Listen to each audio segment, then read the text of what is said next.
Right, so today we're going to be doing something based on a kind of circular form. I would almost call it a wreath, but I'm not going to, but don't think Christmas. It's definitely not a Christmas kind of thing.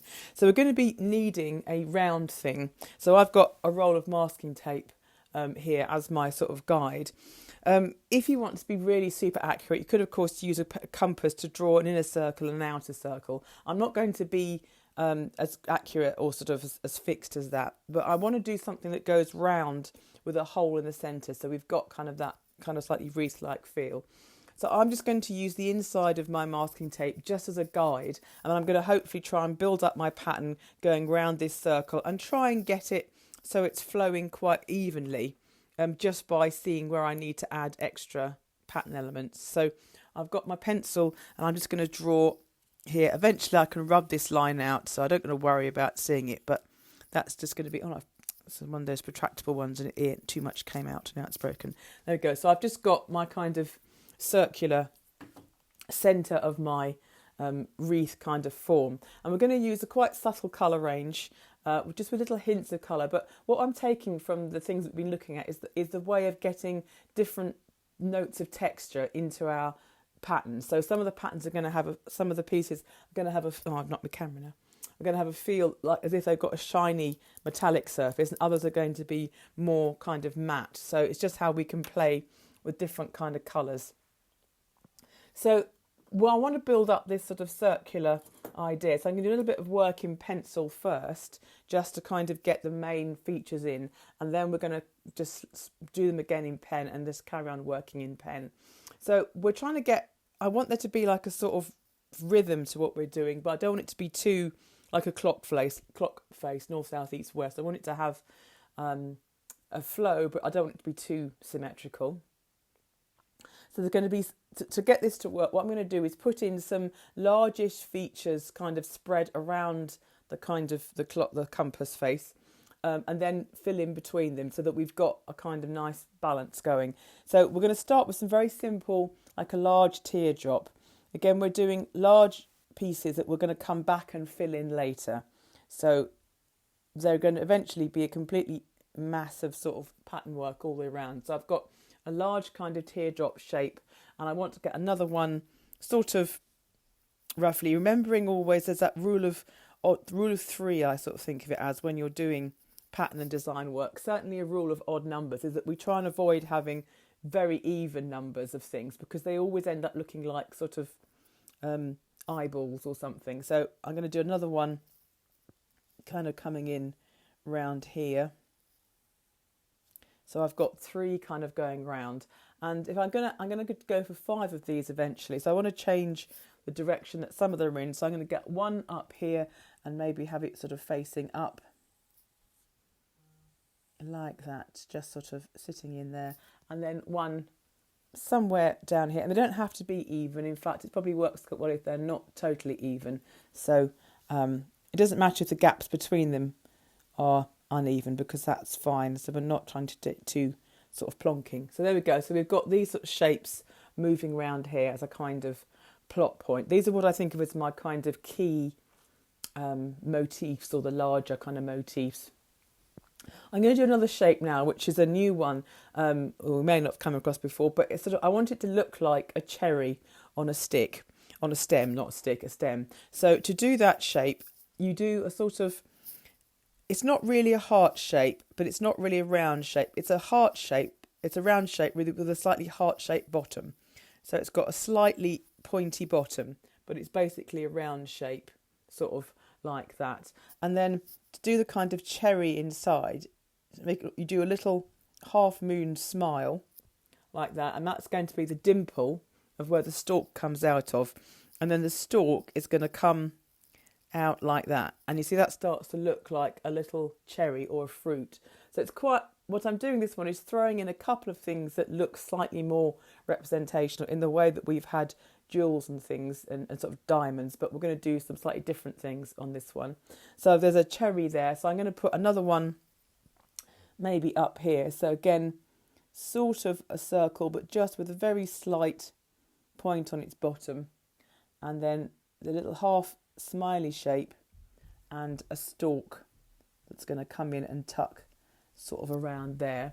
And cherries, of course, have a lovely glossy, delicious looking skin. So that's what the effect we're going to try and get with some colours in a bit. And then let's pop another one in around here. So again, slightly pointy circle. It's quite good because they don't have to be even. So if you're not very good at doing circles, it's a great thing to draw because they're not meant to be even. And then the half smile, and then the little sort of stalk coming out. And you don't have to stick to doing like a cherry shape to get more kind of sort of fruity shapes. You can do another shape. If we can do one, you can do a sort of different fantastical fruit. It doesn't have to be real. So we can do a kind of heart shape fruit, a bit like that, and then do a little half moon and bring another stalk out. And that just looks like another kind of fruit in some kind of fantastical kind of way. Then so we've got, and I'm also going to use a kind of our sort of curlicue shape with a kind of comma. So I'm going to do a big curl kind of coming round like that, but I'm going to take it right round into its stem and then disappear it down. So it's almost like a musical note in some kind of way. And let's get another one. I think we need to get a bit more over on this side. So let's have another curl kind of coming round like that. So we're seeing that sort of echoing shape. And then we can start getting just some quite simple spiral shapes maybe to start building up. So we can do a circle, and then if we can make this into more of a shell, so we can outline that again, so that gives us that kind of feel, and then we can go around again, just building up that shape, and eventually we can turn that into something with a bit of shape, because we do another outline around it. We can use some lines with a curve to them to give that some form in a bit. So let's take another curly shape, moving and tucking into that drop, but this is going to be the curl, so we're going to bring that into like a sort of the comma shape and then bring that out again. And we can use we've got this sort of got the big teardrop here, so we can do some of these, we'll do a shape that kind of comes reflecting it, but it's going to be another kind of fruit, so we can give it the little circle shape like that, and then bring its stem kind of coming through like that. So we're starting to fill all these areas up, and obviously the more we go around, every time we go around we think of, right, so I think we need to get something kind of up here, so we can just put maybe a sort of spirally shape kind of coming up there, and then I'm going to take a long shape and tuck it in, and that's quite a nice shape. Don't know where this is going to go. Let's take another bit that goes round. That's just made a kind of nice shape, and we can kind of mirror that as well by having a middle bit and then taking that round. And any shapes you want to do to start to infill this sort of pattern so it's coming round will work really well. So every time you get an area, we can just do some simple kind of overlapping triangle, and also triangles really, but the kind of leaf shapes sort of coming, and they are allowed to go into the circle. That's not illegal, but just a little bit, just that you can have little moments where they overlap, and then we can sort of add more detail to these. So we can add edges, and then they start to have again a bit more presence, and just maybe another triangle inside like that, so we can fill the sort of shape in, and we can come round a bit further and then maybe take some spirals and just give them a different kind of shape. So they're kind of all mixing up together and starting to build up a lovely surface kind of going round. So we've got this sort of disky shape here, haven't we? So let's get another one of those in, maybe somewhere around here. So we can do maybe, let's put a circle in there, and then again the underlining circle, so you've got that kind of U shape, and then take that just into that middle circle a little bit and echo that round again. So we've got these two are kind of opposite each other now, so we've got that kind of pattern building up, and I think it'd be nice to get something a bit sort of like a spirally kind of shape. So what we're going to do is do a kind of, thinking back to the beginning when we did the kind of sea slugs and the sort of spiral shells. So we've got a sort of just a kind of oval shape there, and then we're going to give it an outline, and then another kind of oval, but it's just slightly lifting up from one side to the other. So you've got like a little slight sort of nose poking up on one side. And again, if they don't quite work out, it really doesn't matter. We'll still give them some shape and they'll still kind of work together. And as they go, I'll just get one more kind of in, going slightly smaller, and then a final small one on the top like that. Something like that. Something like that will work fine for us, because we can come back and then we can use our curved lines on those sections, and that starts, as we always find, to give it some shape and to give that sort of spiraling kind of feel as we go up. Just taking those up to the top. So we've got a lovely sort of shell kind of shape happening there. And then we can do a nice tiered kind of spiral shape. So if you think of doing like a sort of stack of curved shapes, so the bottom one is like a long curved sausage, just like that, like doing a sad sort of upside down clown smile. And then we're just going to stack those on top of each other. So you're just going to do, you don't need to draw the underneath, you can just kind of like loop together, and as they go up again, each one can get a little bit narrower and a little bit smaller, so they start to form a kind of nice sort of spiral like that. And of course we've got an opening here, so that can be where some shapes kind of come out, maybe just some long shapes on that side, and maybe then curling the other way as well. And you can get really nice results like that when you kind of stack a shape, because it will give you this kind of pyramid-like form.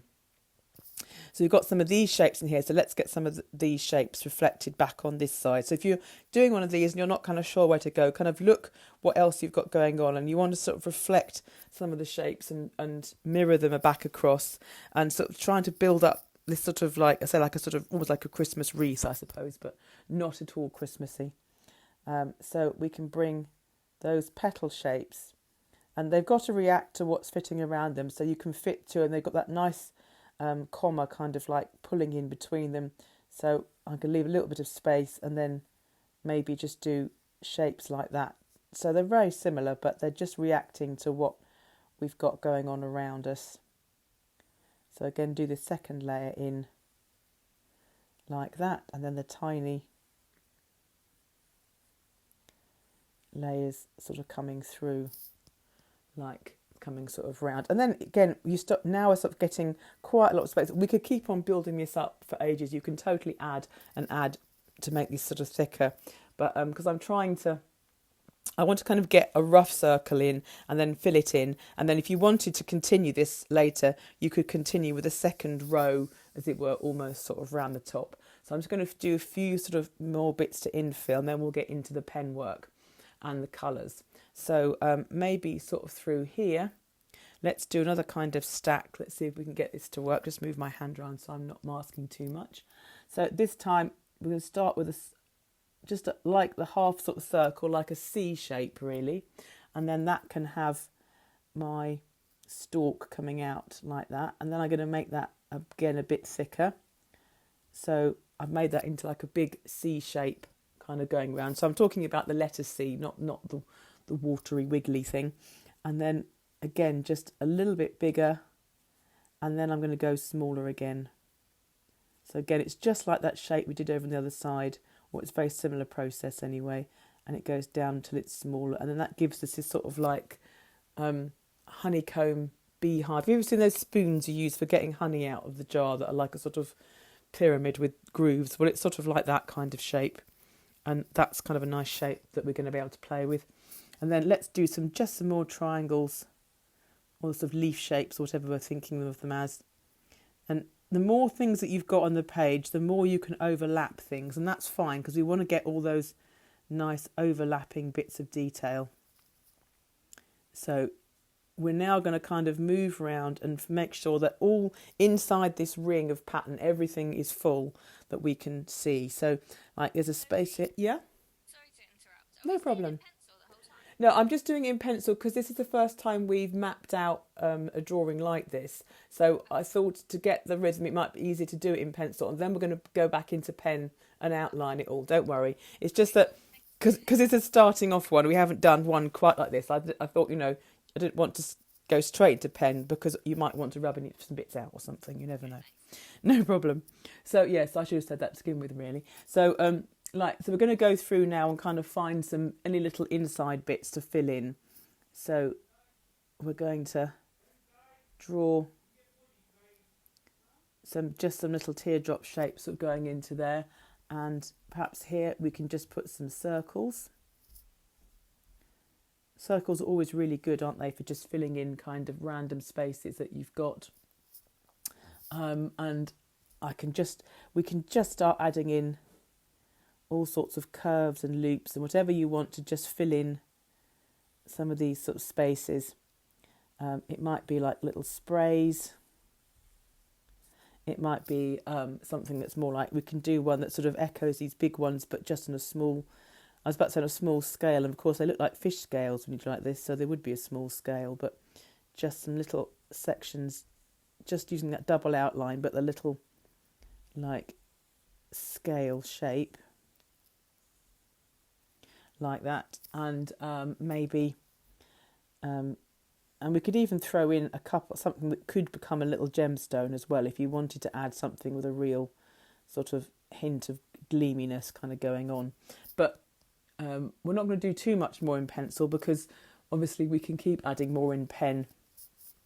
I'm going to do a cherry as if it's poking into, like coming out from in there. So there's a little half moon, and then its stem is going to come back here, and its stem is going to turn into like a little spray kind of shape or something like that. And we'll have some more kind of coming through here. Now I'm not going to do much more. In fact, I'm going to stop in the pencil there now because I just wanted to get a sort of roughed out. I think if I was going to keep going, I'd probably maybe do a little bit round here and try and balance it out a little bit, because it's slightly, I think it needs something a little bit extra on this side. But I'm going to stop there with the pencil so we can get onto the colour and the sort of pen work, because what the idea is, it's going to keep building up in this kind of circular kind of form. So I'm going to come in with my 0.2 pen. So let's have a look at this sort of drop shape that we've got going here. So we're going to do some cool stuff with this now. Oh, don't tell me 0.2 pen, you run out. No, I think he's on it. I think he's a bit damaged, that one. So let's get a different one. Sorry about that. But, can't get the staff these days. They always let you down. Right, so I'm going to do, so I'm on a 0.5 now. Go for a middle size. So 4, 3, 5, something like that. So when I'm happy with my arrangement, I can outline it like that in my pen. And then I want to add something to this to make it a bit more unusual. So it's not just going to be a flat teardrop shape. So I'm going to work inside this shape. So I've got a little half moon shape coming in there and another line again. So we're making that, giving that a bit more dominance. And then I'm going to do some rays coming up, which are going to form petal shapes or kind of spray shapes. Not all the way across, but just part the way across the shape. And then those are going to be the points of a kind of zigzag flower. So they're going to come, so you're going to go up to them and down again and up like that. So we're getting a kind of zigzag feel. And again, I'm going to outline that. So using this double outline is a really simple trick of just of linking things together. So they're all different shapes, but by using a double outline in lots of ways, it kind of adds an overall rhythm to the whole kind of thing. And then I'm going to put just some dots into that space. Now again, what I would probably do is to do the outlining of all of it, but I'm going to focus in and do the colour on this one, and then we'll move on to another one to see how it works out. So I just want to see, so it'll hopefully really make it stand out. So once you've done your outlining, I'm going to go in now with my grey pen. So I want to keep the colours really subtle with just like really hints of sort of soft colour. So to get this again to looking a bit like more three-dimensional, I'm going to start by using my grey pencil just to begin with, just round the edge of that shape to give it a bit of shadow, as if it's sort of like a fat bead or something. So it's we want to give it some 3D-ness, a 3D quality. That probably sounds a bit more professional than 3D-ness, but so to begin with, just out, sort of give it a nice thick grey outline. What we will come back and blend this in a little bit more a bit later. But so this is adding sort of some shadow to our shape, which should really help to start making it pop out already compared to the background. If you haven't got 2 shades of grey, then start off by doing sort of medium pressure and then go into very light grey, very light pressure. I've got a light grey, so I'm just going to then come in, and when you're blending your colours, go over your first bit. So you've got your, and then, so you go with your second colour, you go over your first one, so you're kind of blending them in, and then you come into the white space with your paler colour, so that it helps to kind of smooth the transition between the two. So I've got this grey kind of space coming through here. So we're thinking sort of like pebbly ceramic kind of feel, something like that. And then I'm going to put a little like blush of colour just into the flowery section. And again, it's not going to be strong colour, so I'm going to use my sandy colours just to start off with a bit of extra warmth really into that flowery, into that the edge of the flower petals that we've sort of drawn. I mean, it's a very stylised flower, but those sort of ones. So I'm just going to again and again, keeping that close-ish to that centre shape, like that. And then I'm going to come back with a lighter sandy colour, and again starting over where I've coloured over the top, and then just slightly expanding it up, so I'm spreading that slightly more golden colour that's paler a little bit further up, and that really helps, I said, to blend those in and give them some subtlety. So we're not, we don't want stripes like a sort of knitted scarf. We want the colours to blend really beautifully together to kind of get that feel, and that's just given that little flash of colour in there, which is just quite satisfying. And then maybe like around this bit, I'm going to do a bit of shading around that sort of half moon shape, and you can see how beautifully that's standing out against the background. And I don't remember if I mentioned white pen. Apologies if I haven't mentioned white pen, but I may use a little bit of white pen to add some highlights into this later on. But I'm just going back over with the grey again, just to make sure that that shadow is quite nice and strong. This is the sort of piece that, if you've got some coloured paper, it's worth trying it on that. That's always quite good fun. I think in my next set of classes we might look at doing some on grey paper, because again, it's a little bit like the way I always start with the mid-tone pencil, because then you've got somewhere to go lighter and somewhere to go darker. So if you're working on coloured paper, it's just, you can then add in white a lot more. So I will be adding in some white pen. So I'm taking this all the way through. Again, I would normally do this sort of each stage on each part of it, but you can see how if you then want to come back in and on the grey add some little kind of white highlights to add some other sort of texture, that can really help to kind of bring it to life.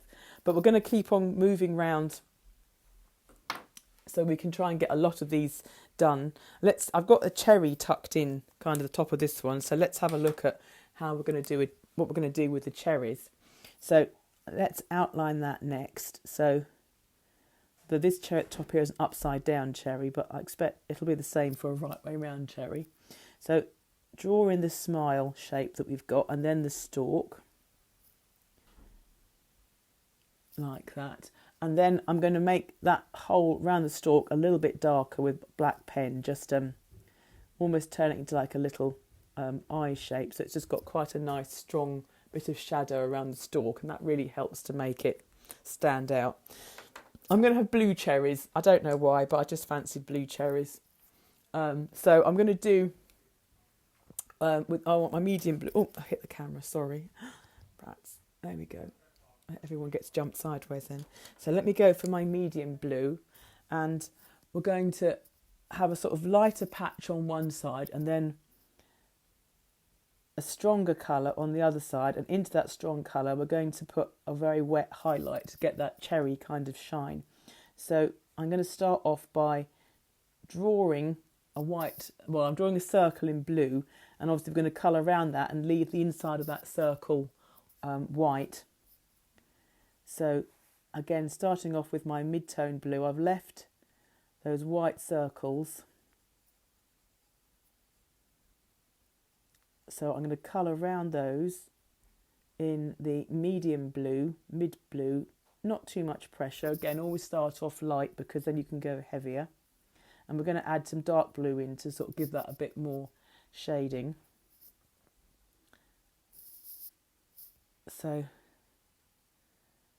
I'm going to leave that sort of, this side of it much paler with some white sort of paper showing through.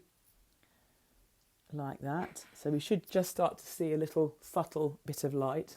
But then I'm going to get my dark blue and come in, so round the stalk edge and then up sort of round that top edge. That's going to get a lot darker with my dark blue, and just under that stalk as well, sort of down towards the dimple in the cherry.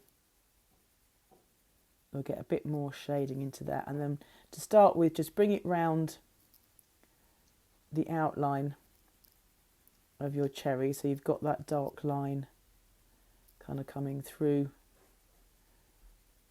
and round your highlights, so they start to look brighter, because always if you want to make something look brighter, make everything round it look darker. It's, you know, why they always have red lipstick on in toothpaste adverts. It's because the red lipstick is a very big contrast against the white teeth, and it makes them look whiter. So let's just darken that down like that, and you should see that should hopefully get your cherry looking quite nice and gleamy. And because we're using quite a lot of grey in the sort of shading, I'm just going to use a little bit of grey colour into that white section, because I don't want that white of the cherry here to be as bright white as the highlights, otherwise the highlights lose a bit of their energy. So I'm just using a very subtle paler grey, and again, if you don't have pale grey, use very, very light pressure on your grey pencil you do have, or very, very light. If you've got one of those pencil tins with the different grades of pencils in, go towards the H sort of side where you've got the very harder pencil, and just very, very light, just to put a little bit of graphite across that to sort of blend it in. And so we're seeing how using that grey background colour in both of those is kind of linking them together, but the little differences in the colour is helping them sort of have quite a different, you know, standing out from each other. Where you've got this moment where the fat teardrop shape is above the blue cherry, then I'm just going to come in with my shading and add a little shadow on the cherry, because the teardrop's on top. So a little of the dark grey, or a slightly darker grey pencil, or even some dark blue if you want to, just to give that a little extra shadow, because we want that teardrop to kind of pop out. And eventually we'll go on and you can add shading underneath it on the background as well. Right, so where are we? Okay, so now we're going to try one of these circle ones, because we've got another one of these to look at. So have I picked up my dodgy... Okay, I'm going to put this one out of reach. I keep picking it up and it's the one that's not working very well. So again, we'll just outline this, and doing in pencil first, obviously, as I said, is very useful when you're planning something you haven't done before. And it also means that, you know, if you have done a bit that you're not so happy with, you can alter it. It's completely up to you. I think once I get used to doing, or I get more familiar with the pattern, I'll just go straight into pen. And so that's just got the double lines there, and again, double line around the outside. And that's what I'm saying, just by using this idea of having a thin margin line in lots of different shapes, it helps to kind of link all the pattern together and give it a kind of unified feel. And then we want to do some segments on this that we've used before to give them form. So we're going to use those curved lines going round like that. And as they're going round, that helps to give us an idea of where we want our shading. So that sort of gives it that kind of snail-like kind of feel. And I think let's put a couple of little pearly circles in as well, maybe just into that space there, or wherever you fancy putting them, just so that we've got something else going on in there. And again, once you've got a shape mapped out, you can then always go back in and do smaller details and divide it up again. And it's much easier to divide it up and get more detail in when you've got the sort of initial shapes worked out. So we're going to just really keep to grey on this one because we want to keep it slightly more background-like. So just using the dark grey, first of all, to follow round that margin.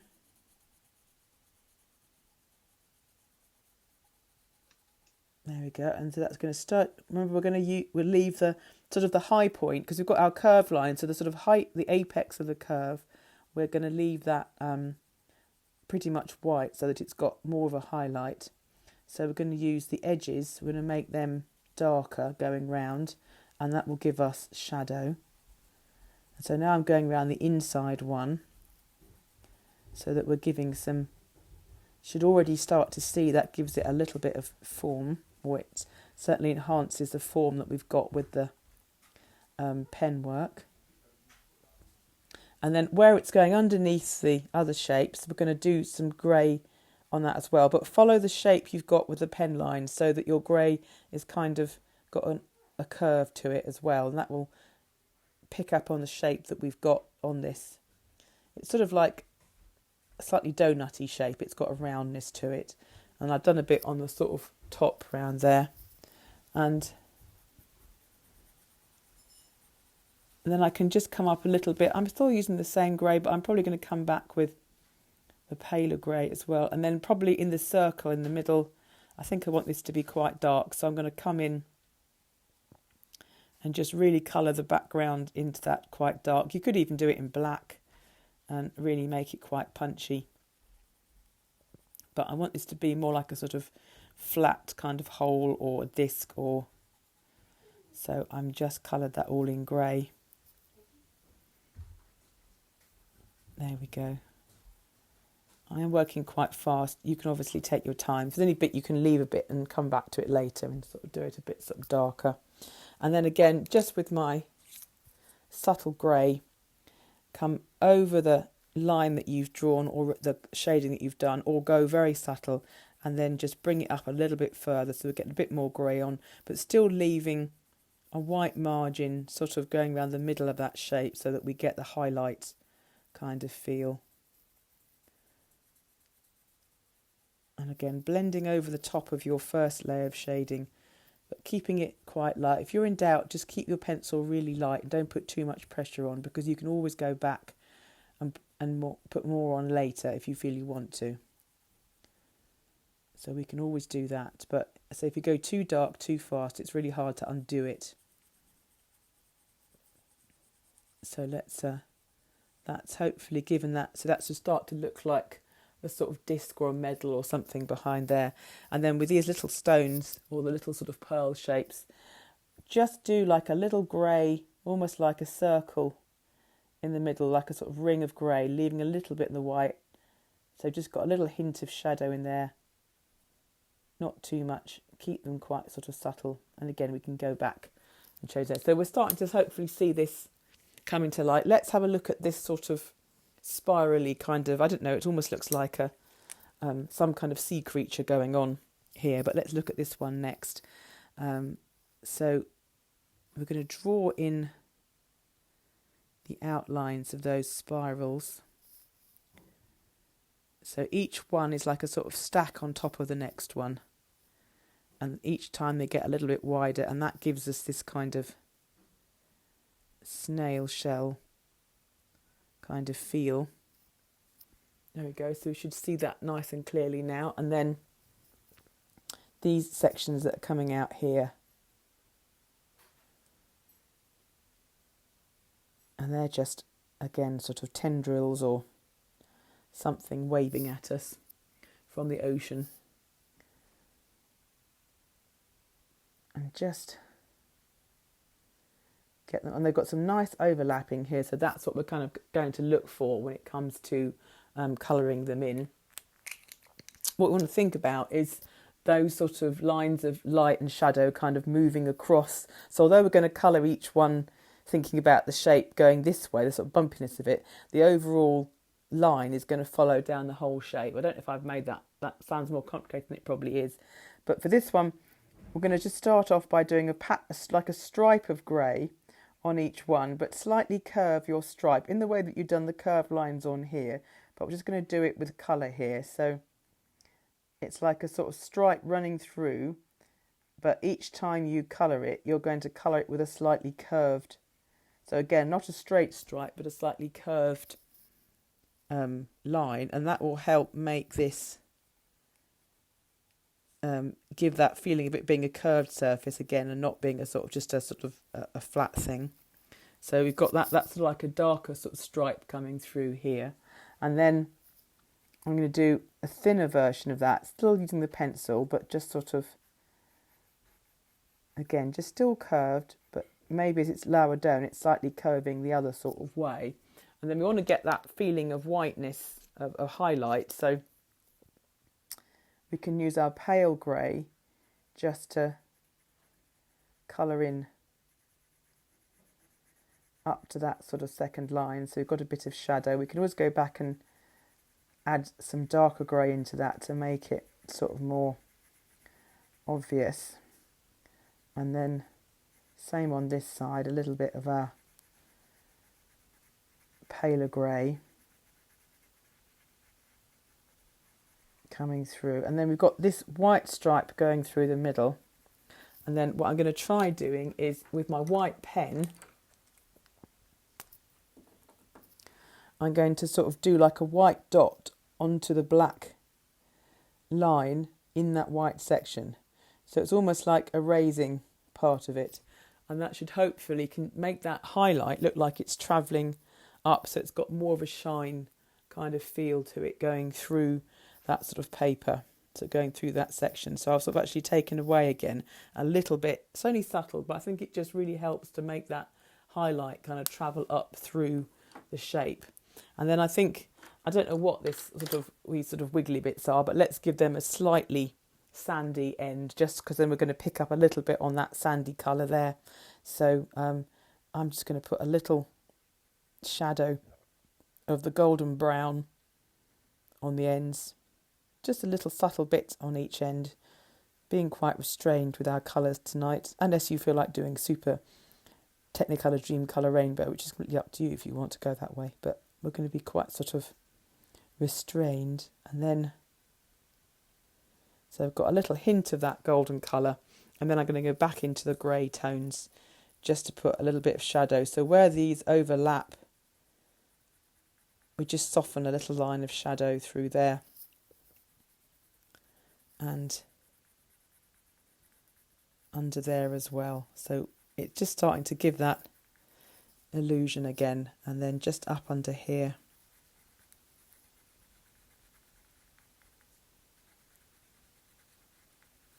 And around there. Now we can go back and do more, but I just want to try and get them sort of mapped in, kind of going all the way round. So let's do some pen work so we can get a little bit ahead of ourselves. So you then got all these sort of little background details that you can start to pull in. And of course here you can add in some more little things like little circles just to fill in the spaces that you see. We can add more layers to the triangles. So we've got that big comma shape going in there. So can you see how it leaves a little triangle there against the sort of hermit crab that's there? So we can then put in just, if you never know, if you don't know what to do, always just put a little circle in, because it always seems to work, and fill in a space really nicely. And then we've got these sort of leaf shapes here, And the idea is that we want to try and get as much of this sort of circle, oh, I've gone a bit wobbly there, never mind, filled in so that it's really intense pattern. And once you get one kind of ring going all the way round, as it were, then you can always do a second row kind of coming around the outside to build it up even further. And you can work in circles. If you want to be really accurate, you could get, like I said, you could get a pair of compasses and do a big load of concentric circles and work round and round and round in them. But I can usually manage with just the one circle in the middle. And so I've got this sort of space here, so we can put some little triangles kind of coming round to match those, and maybe they just got a dot and a line in the middle like that, and we want something just to sort of fill into here, so I can do an echoing line around those and maybe just some little tiny teardrops just to sort of squash in to that shape and kind of fill it up. So our background should be starting to get really full of shapes, and if we come down here, we've got those double half circles that are sitting there.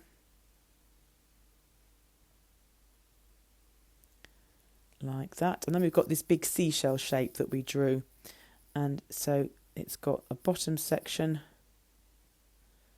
and then it's got that margin again, and bottom section, and then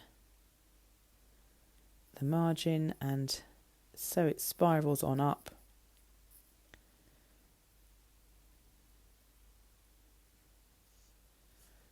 And up to the top like that. And we're going to put in lines on this one because we want this sort of spiral feel. So we've got our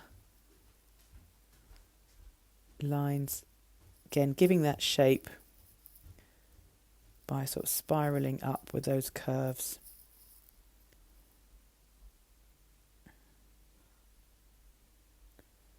Here we go, and up and up. And as you come to the top, they can get closer together, and then it just starts to give it that really kind of spirally sort of feel. And then in here, we've got quite a sort of space in there, so we can just put some little circles in to fill up that space,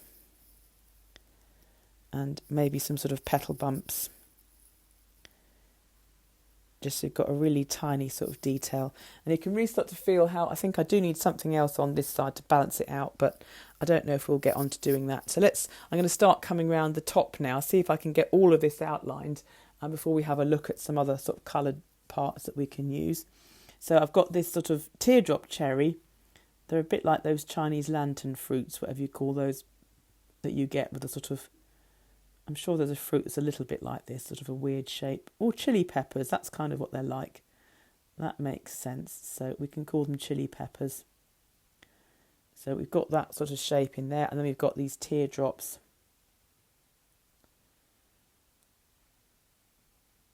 Just to sort of line those around. And I'll do the big teardrop here, which is sort of facing the other one. I'm going to try and keep the patterns very similar on the sort of related shape. So this one's going to have a pattern very simple, as close to this one as I can get it. So they're kind of linked across, because that helps again with the kind of balance and the rhythm of a piece like this, where it's got this very circular form. Because then your eye will kind of jump to the same things and kind of pick them all out. And that's a way of leading your viewer kind of round the circle of your composition. So, and then I'm sort of moving around the workbench so I can get to the different angles without masking it off too much.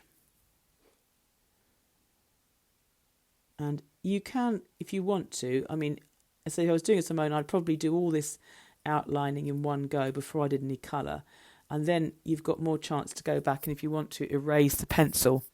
But I think by the time you've got all the colours in, you don't really see it, and it kind of blends into what's going on in the background, so it doesn't really matter too much, but that's something you might want to think about. So I'm going to bring some sprays just coming out of here because I've got a space there. Just some stacked long teardrop shapes. They should all really be quite simple shapes to pull off because it's not about doing terribly complicated patterns. But look, that's just built up into a lovely kind of, almost like a clamshell kind of feel on that one, just because I was a space to fill and that's where it took it. So that's quite nice when these things can sort of happen. And I've got a big comma shape kind of coming round like that and disappearing up there, and it's got its little peas in a pod there. And then if I come round here, I don't know, I might just flip mine over just so that I can, because if I keep drawing this way, I'm going to start having to cover what I'm working on. So I'm just going to turn it round that way so I can get to that side. So I'm sorry if that's disorientated you too much, but hopefully you'll sort of still see. It's actually quite useful to turn things round when you're doing them, because you sit from a different angle, you sort of see different bits that you might want to get to, you might want to alter. And of course, the great thing about the doodle is that you can actually see it from any way up. It doesn't have to have a set direction at all. So we've got the little sort of fish scale pattern, which is just, again, using that double outline, but just lots of overlapping half moon shapes. Very effective, used in so many different design motifs. In all sorts of different patterns all over the world. And then we've got another one of this shape, which is again is going to be reflective of this one. So we want them to kind of, they don't have to be identical at all, but it'd be nice if they kind of are reflective of each other. They're kind of linked to each other in some way. So when it comes to colouring it in, we're going to use the same sort of colours. So each kind of shape that we have, they don't have to be the same, but they're going to be in a similar kind of way. And remember, we put some little circles in the middle, didn't we? So we can put those in again, like that, disappearing down into nothing. And then we've got the lines to go in, the sort of half moon rainbow kind of lines coming round. And then there's a big cherry here. So that, when it comes to colour, again, is going to be blue with the highlight in the same kind of way. And there you go. And just putting the little darker shadow around the stem. And kind of coming round. And then here's the big comma shape. Sort of like, I think it's like just very elegant punctuation. Like the most elegant bit of punctuation ever. And then there was these double-lined teardrops. But whatever shapes you feel like doing, if you've got a particular shape you like doing, this is the great pattern for kind of working them in. Because the shapes that you know that you work and you like colouring in are always going to work better for you because you enjoy drawing them. So we've got this sort of, became a sort of honey spoon. I don't know where that came from, but on this sort of shape here, certainly this sort of soft pyramid. It looks like there used to be an ice cream I'm thinking of that looked a bit like this. I can't think of what it was called now, but you'd have these sort of, like, it's like the Michelin Man kind of effect of like tyres building up. And then so the bottom one you see nearly a whole ring, but the stacks you just see like a sort of soft banana shape. And as they go up smaller, they layer on each other like that. And you get this lovely sense of progression as it kind of moves up. So we've really done all of it, done quite well, I think. So we've got another cherry shape. I've got another cherry shape there, which I can bring round. And then I've got this sort of pointy cherry. We decided chili pepper, didn't we? So I might just elongate that a bit and make it look like more like a chili pepper and put its stalk in. Okay, and then we've got the last big teardrop. Let's bring that round like that. And this sort of overlapping leaf shape, but it's got 3 layers sort of coming round. So it's still picking up on the double outline shape, but just taking that little bit further. Just to sort of bring those through. And same again here. That's it. And we've got little fat commas. Maybe these are speech marks, I don't know. There's 2 of them side by side. And our last set of overlapping petally kind of ones, or leaf ones, however you like to see them. Coming round. And there we go. So that's got most of all the sort of pen work kind of in. I think looking at it, I could probably get it a bit more even. It was a little bit there. Let's turn it round again. If I wanted to get it absolutely into a perfect circle, I think I'd want to put something a bit more here because it feels slightly unbalanced here. So instead of talking about it, let's just try doing it. Let's put in another kind of loop shape coming through, and maybe some little drops kind of just clustering in the corner. Like that. I think that just helps to kind of balance it off a bit. It doesn't have to be perfectly symmetrical. I've got some pencil line there, so I can draw those in. I think maybe we'll have some circles just in there because, or some bean shapes. They're more like beans than circles, those sort of ones there. And, you know, we can think about, you know, maybe something extra under here. I think maybe that side looks a little bit flat in comparison. So we can just put in one of the shapes that we like to use. Just got some overlapping bits just to come around there. Okay, so that's sort of basically got all of my circle in and my kind of wreath. So I'm just going to do my quick, it's time for a tea slurp, and it's just after 8 o'clock. So excuse me if you've got a slurp on the soundtrack. So what I want to put in now is, again, some of the sort of details into these shapes. So we've got them to work on. So this sort of shape in the teardrop, we can do a similar kind of thing in each one. So they're kind of linked together. So to do that, we had a double sort of rainbow shape like that. Then we put in, well, I've done the zigzag first this time, but it doesn't really matter whichever way around you do it. I've got a zigzag, which I make double, like Charlie Brown's jumper, and then bring the line up into the point. And this is quite a nice, as I said, it's a nice way of linking the elements of a design so that you have a kind of rhythm to it. So I'm going to do the same in all of those. Again, it's not about making them a mirror identical because they're different sizes, so they won't be identical, but it's just giving a similar kind of treatment to each one so that we start linking them together. Oh, and there was dots as well. Let's not forget the dots. Going around, let's put this one's dots in because I missed those off. Like that. And then I've got 2 more to do, so I think you can you can see that all right there. So there's the half moon and the zigzag. So sometimes your zigzag can be bigger, sometimes it can be smaller. It's fine. It's quite useful as well in a way because if you sort of just spend some time determining how you want each piece to look, then when you come to each one, you kind of know what you're doing if you kind of got them prepared. And then we've got this one here again, and let's do a slightly bigger zigzaggy section like that, going round, and then the dots too.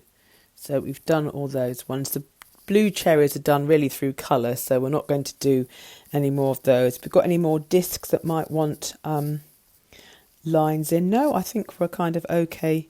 We're kind of good for those. So I think we're almost ready to go sort of back into colour and sort of working on the colour with those. So we know the cherries are going to be blue, so we can do the blue cherries, and then that should start to sort of see the kind of colour moving around the whole kind of piece. So I'm looking for my mid blue. I'm just going to give that a quick sharpen because mine's a little bit blunt,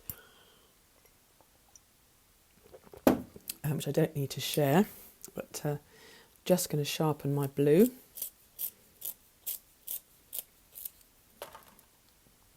There we go. So I've got a nice blue sort of cherry here. So I'm going to sort of again do kind of half and half blue. So the first thing I'm going to do is outline some circles, so that those are going to stay white to be my kind of cherry highlights. And then put in my mid colour in so that it's going to start getting the shading into the sort of lower half and the sort of one side of the cherry, like that.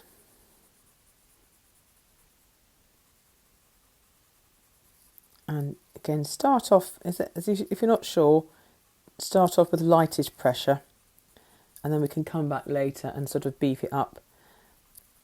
And I'm going to, with this blue, I'm going to take a little, like a sort of stripe, curved line of blue shading, just coming up there a bit, just to help get that feeling of it being a kind of round fruit, something with a bit of surface to it. And then once I've done that, I can go back with my dark blue and come in around, again, starting off on this lower side. So where we think the shadow might be first, just start building it up. It depends how you want to work. Either way works. Even if you're going from light first, then the darker, or dark first, then the lighter, always sort of try and blend it over the top of the one you've put down first, rather than doing a patch of dark and then doing a patch of blue next to it. I think that sort of working over the top always really helps to kind of work those colours together and makes them a lot more sympathetic. So we're just coming up around the white highlights, just to again make those a little bit brighter and shinier. And then we can go again with the grey tone. So I'm going to go with the lighter grey one. But again, I don't want this side to be all white, because it will detract from my highlight, the power of the highlights. So I'm just going to blend over the top with a little bit of grey. I'm leaving a tiny edge of white along the far edge of that cherry. I'm going to be very subtle with it. It's not going to be very much white, but just a little lick of white to make that blend in, and just up to the stalk as well in just a sort of pale grey. And just bring a little bit of pale grey over that pale blue to try and get that change so it's not too stark. We want it to be quite subtle.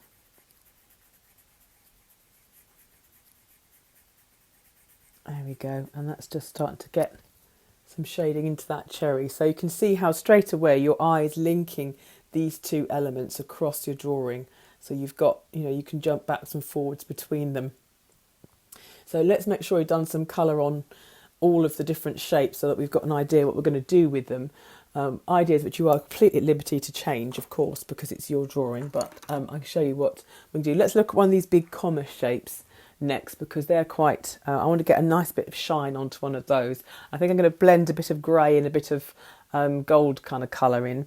So again, first of all, I want to do a long sausage highlight on this one. So it's like a long sort of, again, upside down frowny face. You can just see that hopefully if I put some more. So I'm using the darker grey, but I'm not being too heavy with it to begin with. We can go darker in a bit. So I'm just going to go round that edge to make that look. So hopefully you're starting to see that sort of like a sausagey white highlight sort of popping up there. And then I definitely want to get that a bit darker around that edge. This could be, I could probably use a bit of black pencil, but I haven't got it to hand, so I won't use it, which is one of the main reasons why I'm not using it, is because I haven't got it. But you could go in a bit darker with some black pencil. We could use some, let's put the brown in and see how that works, see if that helps to make it darker. So again, where the tail is disappearing down here, that's going to go down quite dark as well. So I'm leaving, at the moment, I'm leaving a kind of slightly white patch in the top, but that tail wants to get nice and dark. So that's starting that one in. So I'm going to get my the darkest pencil brown I've got, which is sort of a gold brown. It's not chocolate, it's goldish, but you could use a darker brown. So I'm going to start working that over the top into that shading bit first, and that's going to just warm up that colour a little bit, that sort of grey. I don't want it to get too goldeny, so I may go back over the top in the way that we've done with some of the stones before. You know, we're trying to get some deeper colour in, so I'm going to layer my colour on and go back over the top with this one. I think I'm going to try adding a little bit of blue in first, and then I'm going to go back with grey to see if that will give that a sort of darker opally kind of feel. Not opal, I'm thinking of a smoky quartz, that's what I'm thinking of, if anyone knows what that looks like. So then I'm going to go for my darker blue and put in some shadow around that edge, around the white highlight, because again I'm starting to make that go really gleamy and pop out. So I'm just going round. I'm liking the way that's coming out, that's working really nicely. So let's just go round that white highlight and get that to really stand out, and come round all the way around that shape. It does give it a slightly greenish quality, don't mind that the slightest, because again it works really well as a kind of shading element.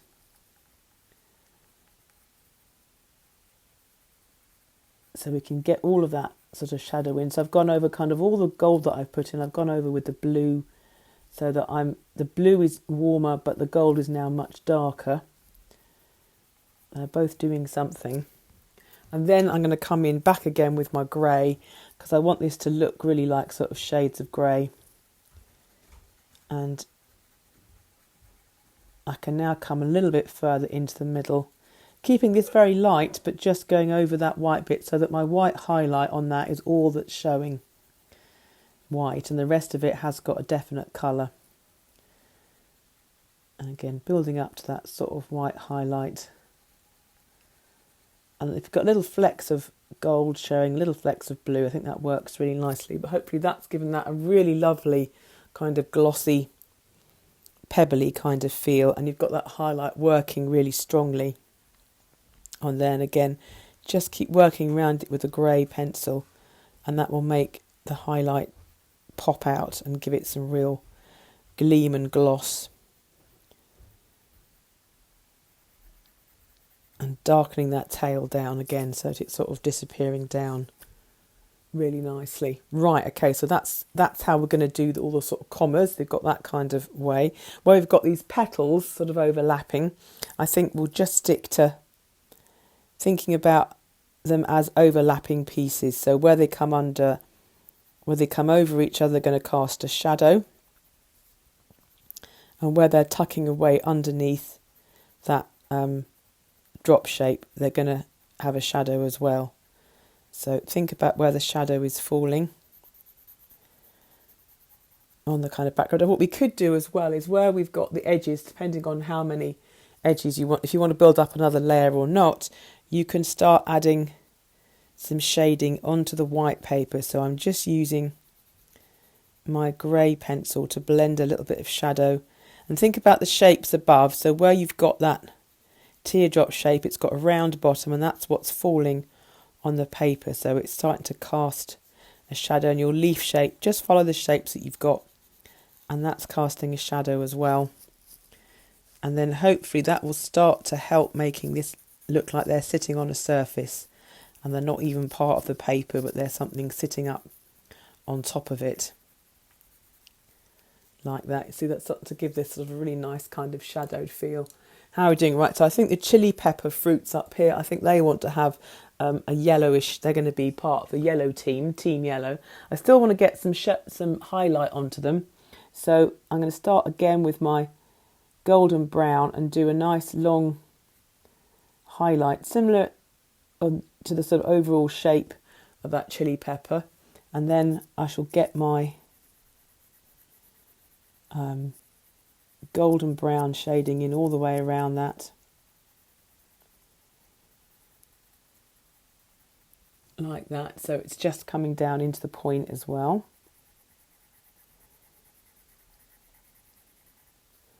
And I think a little bit just on that top side. And then let's take a little bit of learning from the drop shape and just put a little bit of blue in just to get that shadow kind of nice and cool. So come in on top of our golden brown with, I'm using the mid blue this time to see what effect that gives us. And that comes round again, sort of round the highlight, keeping it quite near to the bottom. We can get it into the hole as well, what this appears in there. So we're just keeping that edge of, just using the back edge of the highlight round in blue as well. So that starts to give it a shadow. And then we're going to come with our, I've got a sandy colour, but you could use the brown again. And I want to bring that over the top to blend, hopefully blend those in. So they're kind of working together a bit more, and then take it up a little bit higher into that white zone again. So we're getting that sort of soft yellow colour coming across all the way. Just maybe a tiny, very lightly up here, where you're going over the white at the top, keep it very, very light. So it's just gently tinting the paper, it's not being really heavy. And then back down under here, that can be a bit heavy. And if you think that blue shadow is too heavy, I'm going to come with the brown again, or the gold, the sort of dark gold, sandy colour just over that.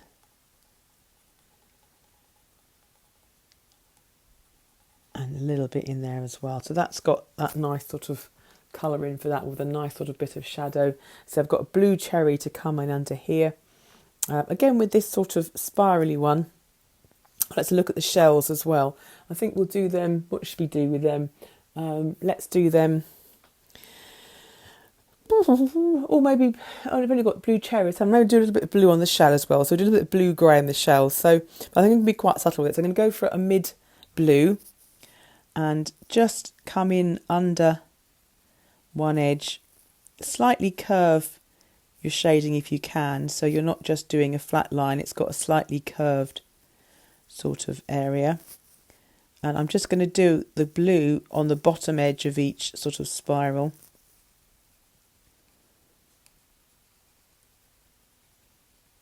There we go. And under here. And you can slightly follow up the curved lines that you've got as well.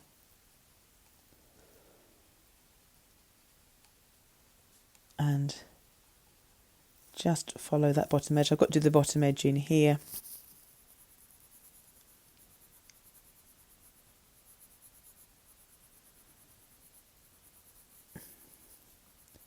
Just come under there and just slightly following up the lines a little bit. And then I'm going to come over with, starting off with my sort of darkish grey. Again, not too heavy, just light round and round kind of pencil motions, blending over that grey to turn it into a blue-grey, and then bring that up a little bit higher into the kind of white area, just again leaving a little bit of white on each one to form a highlight. Just following those lines up and down again.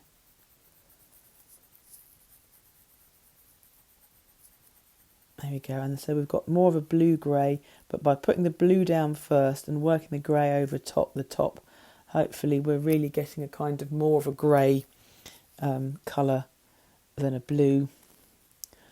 Well, there is definitely blue there, but you know,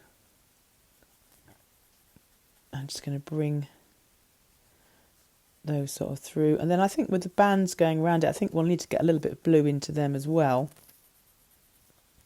Otherwise they're going to be too kind of stark white in comparison. So let me just get these bits of blue, go over these bits of blue.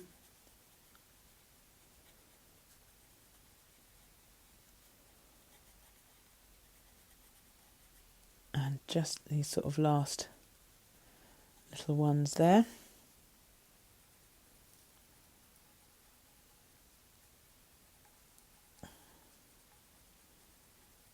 we go. And then, so with the stripes, or sort of the middle bits, go back to the blue, but this time I'm just going to put a little bit of blue sort of at the start or the end, however you want to see it, of each one the kind of margins, and like that. And then we go in with the grey and make sure we leave a little white in the middle of each of those, so they've got a highlight. Oh look, that one needs to have some grey in it. Let's get that, that's better. So we've just got a little highlight moment in the middle of each of those kind of bands. So that's hopefully getting that sort of up nice and sort of done. And then I think with things like the sort of scales and the small bits in here, then really we can just stick into the grey. So the background piece is just a little bit of grey shading, darker into the corner of each scale and then fading out into white. So start off heavy in that little corner and then just very quickly release the pressure and have very light shading. That will just naturally give you that little subtle variation of colour towards the edge of the scales.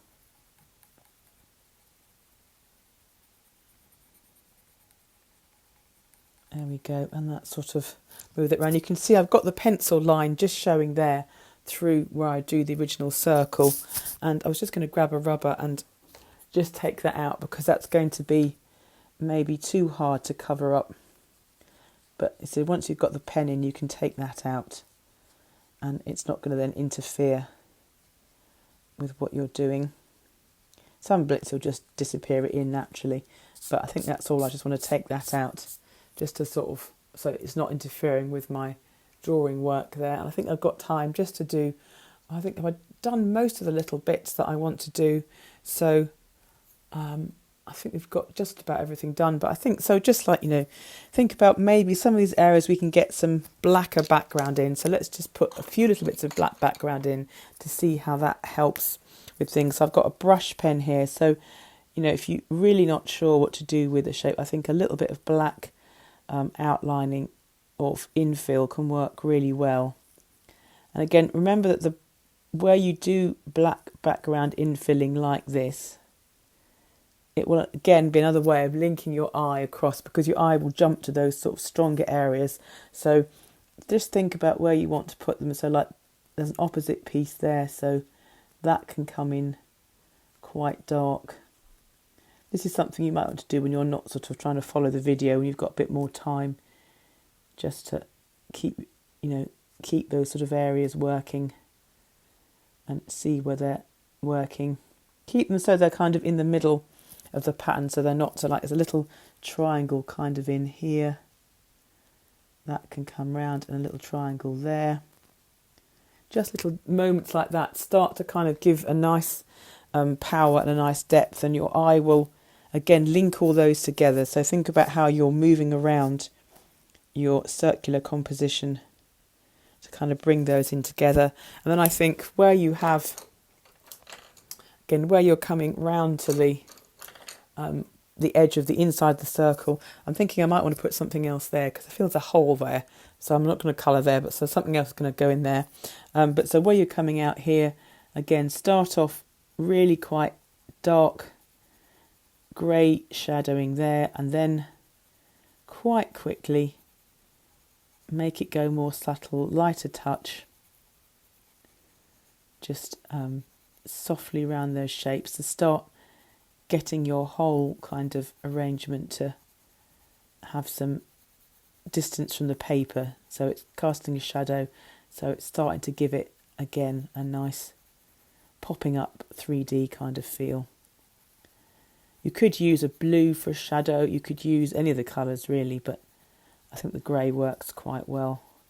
So you keep your black moments kind of so that they're completely inside the pattern, and then use the grey for the shading as it comes to the outside. I think that will work in the most satisfying way. But as ever, feel free to experiment and see where it takes you. You might want to do all of your background black and make it really pop out. You might want to do the black blending out into the grey.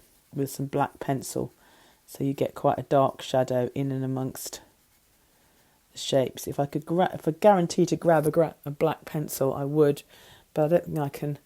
Haven't got time to run to my pencil drawer and get one. So, but like in there, you could do like a little bit of black pencil just to really darken the shadow, and then very quickly fade it into this sort of soft grey around into the middle, which I think just helps to kind of lift them and give them a really kind of lovely feel. So we are just about at the end of our time for tonight and this series, but there we go. So I think this is a really lovely way to build up a very satisfying pattern. And I think just the key things to take away is to think about where you place your colours, because you can see how if you start looking at the blue things, your eye will link to all the blue things. And again, then if you say like look at all the gold things, your eye's going to link to those. It's just a really nice way of getting your viewer to look all the way around your composition, and a way of building up a lovely balanced circular doodle pattern.